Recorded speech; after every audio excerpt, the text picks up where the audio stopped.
Trump just pardoned a drug lord responsible for 4.5 billion cocaine doses. A man who literally said he wanted to shove it right up the noses of gringos and then screamed on Air Force One that his MRI was absolutely perfect, except he has no idea which part of his body was even scanned. And the person defending all of this, Karoline Leavitt.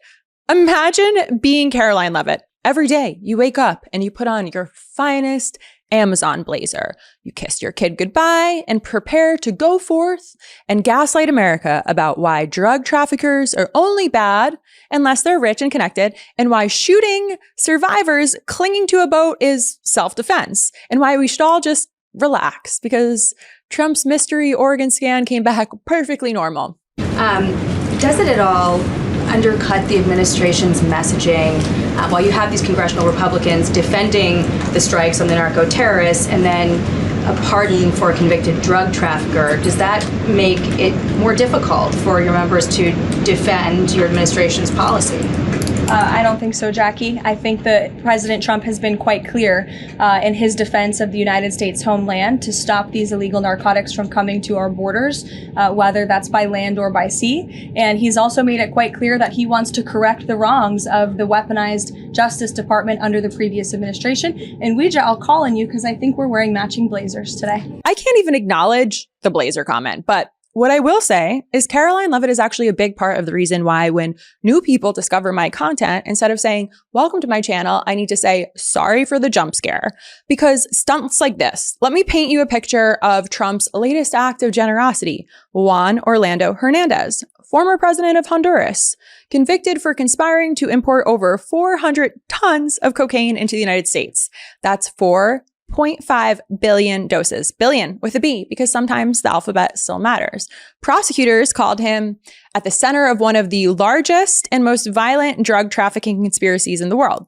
And yes, he allegedly told a buddy he wanted to stuff the drugs right up the noses of gringos. Trump, Karoline, and I are gringos, by the way. And Hernandez literally controlled cocaine labs and armed traffickers and pocketed 138.5 million while using the Honduran military and police to run his operation. But Trump saw all this and saw some dollar signs. So it was all cocaine, schmocaine, because like the Trumps, Hernandez's family still has significant wealth and power in Honduras. Enough power for Trump to just play in the criminal justice reform sandbox. And of course, Trump has a well-documented history of mixing presidential actions with future business interests. But this time is just different. Just like the deadly boat strikes. Following up on Gabe's question, you said that the follow-up strike was lawful. What law is it that allows no survivors? The strike conducted on September 2nd was conducted in self-defense to protect Americans in vital United States interests. The strike was conducted in international waters and in accordance with the law of armed conflict. We've really gotten pretty loosey-goosey with the term self-defense lately, haven't we? So Leavitt is basically saying Admiral Bradley acted within his authority and the law when he ordered a second strike on people already clinging to life to a boat and then came back to shoot the survivors. It's just to be thorough, 11 people dead. Karoline says it was perfectly legal and within authority, so everyone can relax. Trump claims he wouldn't have wanted that second strike, which is wild considering it also happened months ago under his direct chain of command. Either no one told him or he blacked it out. It's hard to say. Even more disturbing is CNN's Zach Cohen noted that there have been questions about whether every boat that they've hit was actually heading towards the US.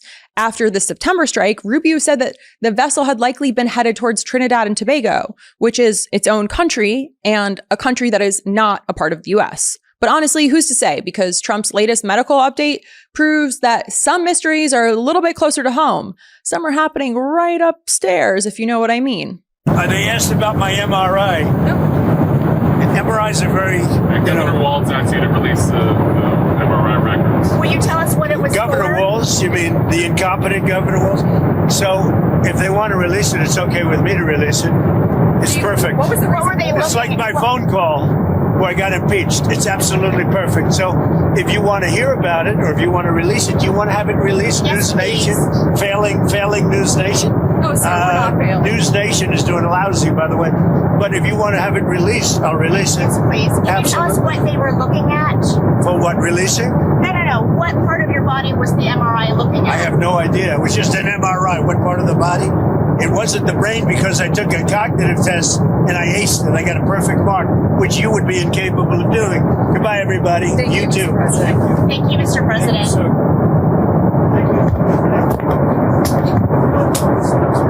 Okay, so no idea why Trump always has to pop out of his little lair in Air Force One like Oscar the Grouch, shouting about his MRI and how it was perfect. But here we go again. This time, he's shouting that his MRI was perfect. My favorite part is that he admits he has no idea which body part was even scanned. You literally went into a claustrophobia tube and just forgot what you were in there for. That's not how most medical appointments work. You don't just accidentally wander into an MRI machine like it's a Starbucks bathroom. Then he gets weirdly defensive. It wasn't the brain because I took a cognitive test and I aced it. Nobody asked about your brain this time, Donald. You brought that up completely voluntarily, unprompted, which is definitely what people with functioning brains would do. Volunteer that the scan wasn't about their brain before anyone could even ask or suggest that it should have been. And moreover, I just need to add that in case you don't know much about MRIs, MRIs show structure, not function. You can have a flawless looking brain, not Trump, but just like in general, and still not remember what part of your body you just got scanned. Case in point.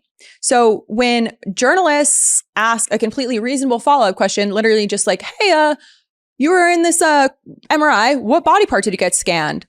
Trump went off and says, Newsmax sucks. Like, imagine being that reporter for a second. You show up to work, Oscar the Grouch pops out, and you ask a normal question about which organ got scammed during the MRI, and Trump screams at you. And he's still the president of the United States. And then he starts insulting your network. Looks a lot like micromanaging a toddler would. And she is literally every woman ever, this journalist. And everyone who's ever had to stand there as mediocre men, explain something incorrectly, and then you ask for clarification like, okay, I know you're full of shit, but I'm just going to ask you the question I know the answer to. And that question is, what body part did you get that perfect MRI score on, my guy? And instead of answering the question, it's just another tantrum. And you suck and you're unprofessional. Sounds about right. We've all been there. The incompetence, the defensiveness, the immediate personal attack when questioned. It's every terrible man who failed upward, but still thinks you're the problem for being a silly woman. But don't worry, Karoline Leavitt is here to clear up everything for us. He would release the results of his MRI. Is that happening right now? It is happening right now. As part of, and this is a summary from the president's physician, and we will release it right now. I think my team has it teed up for all of you. I'll read it for you, and then you'll get it physically as well. As part of President Trump's comprehensive executive physical, advanced imaging was performed because men in his age group benefit from a thorough evaluation of cardiovascular and abdominal health. The purpose of this imaging is preventative, to identify any issues early, confirm overall health, and ensure the president maintains long-term vitality and function. President Trump's cardiovascular imaging was perfectly normal. No evidence of arterial narrowing impairing blood flow or abnormalities in the heart or major vessels. The heart chambers are normal in size, the vessel walls appear smooth and healthy, and there are no signs of inflammation or clotting. Overall, his cardiovascular system shows excellent health. His abdominal imaging is also perfectly normal. All major organs appear very healthy and well perfused. Everything evaluated is functioning within normal limits with no acute or chronic concerns. In summary, this level of detailed assessment is standard for an executive physical at President Trump's age and confirms that he remains in excellent overall health. Again, we will provide that to you. I think that's quite a bit of detail, and in the effort of transparency, the president promised it last night, and we have delivered today. So there you go. Okay. I love how Karoline is so hyped to read this. And the emphasis she puts on random words like she thinks she just absolutely ate. Cardiovascular. The way she delivers updates with such confidence, as if she just called Trump's perfectly normal MRI just a perfectly normal day. Just a perfectly normal 79-year-old president whose MRI results are announced via a press conference. A man who was photographed this very weekend looking like a melting wax figure that wandered a little too close to the heat lamp, all while the public is still trying to figure out which part of his body got scanned. The White House emphasized that men in his age group benefit from a thorough evaluation of cardiovascular and abdominal health, which is true, according to the internet. Everyone benefits through evaluation, especially when the results are being read aloud like bedtime poetry. Trump's heart is allegedly normal. His vessels are smooth. His blood is wet. No clots. No problems. In other words, the plumbing allegedly works, which is, I guess, reassuring. Because acing a cognitive test can only do so much for a 79-year-old decaying body sculpted by stress, fast food, and evil. Leavitt also went on to make sure that she would offer some critiques to the New York Times for questioning his stamina. How dare they? Because obviously any journalist asking about the president's health is personally attacking him. Meanwhile, mysterious bruising on his hands, already documented, and it's getting framed as benign and common. His age is fine, circulation is fine, his bruised hands are fine, the weird makeup on them are fine. And we definitely don't need to talk about it.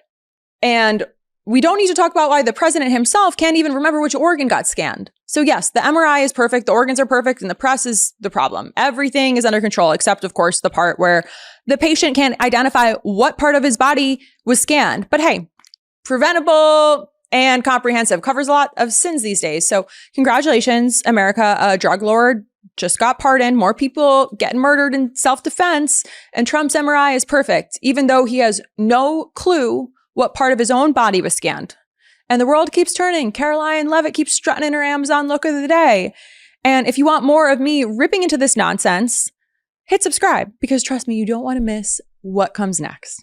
Love this video? Support independent media and unlock exclusive content, ad-free videos, and custom emojis by becoming a paid member of our YouTube channel today. You can also gift memberships to others. Let's keep growing together.